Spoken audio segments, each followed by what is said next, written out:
অভিমান করে সোজা হসপিটালে চলে যায় সূর্য।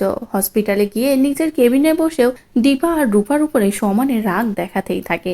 এদিকে বিভিন্ন পেশেন্টেরও চাপ থাকে, কিন্তু সবকিছু ভুলে সূর্য শুধু দীপা আর রূপার কথাই ভাবতে থাকে। আর এভাবে মন খারাপ করে থাকতে থাকতে হঠাৎই সূর্যের মনে পড়ে যে মিশকার কেবিনে একটা রিপোর্ট পাঠানোর দরকার আছে। বলেই নার্সকে কল করে বলে এই রিপোর্টটা মিশকার কেবিনে দিয়ে আসো।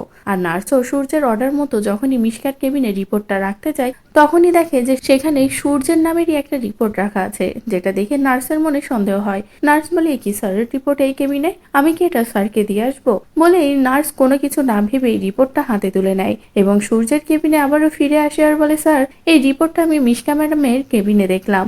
এই রিপোর্টটার উপরে আপনার নাম লেখা আছে, তাই মনে হলো আপনি হয়তো নতুন কোনো রিপোর্ট করিয়েছেন, যে রিপোর্টটা ম্যামের কেবিনে আপনি হয়তো জানেন না, তাই এই রিপোর্টটা আমি আপনার জন্য নিয়ে আসলাম। বলে এই রিপোর্টটা সূর্যের হাতে দেয়। সূর্যও কোনো কিছু না বুঝে যখনই রিপোর্টটা খুলে দেখে, তখনই সূর্যের মাথাটা খারাপ হয়ে যায়। সূর্য দেখে সেখানে পুরো পরিষ্কারভাবে লেখা আছে সূর্য বাবা হতে সক্ষম। সূর্যের কোনো রকম কোনো সমস্যা নেই, যেটা দেখে তো সূর্য বলে, কি আমি এসব কি দেখছি?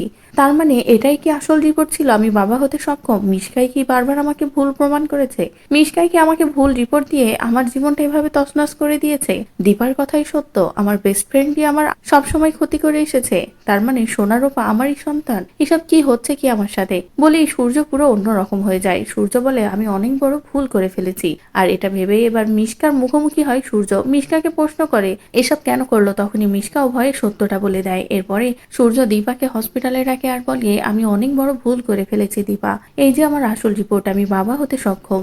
তোমরা সবাই ঠিক ছিলে, আমিই ভুল। যে কথা শুনে তো দীপা পুরো অবাক হয়ে যায়। তো বন্ধুরা, এবার যদি সত্যি সূর্যের হাতে আসল রিপোর্টটা এসে পড়ে, সূর্য জানতে পারে সূর্য বাবা হতে সক্ষম, মিশকায় আসল ষড়যন্ত্রকারী, তাহলে সেটা দেখতে তোমাদের কেমন লাগবে কমেন্ট করে জানাও। পরবর্তী আপডেট পেতে চ্যানেলটি সাবস্ক্রাইব করো।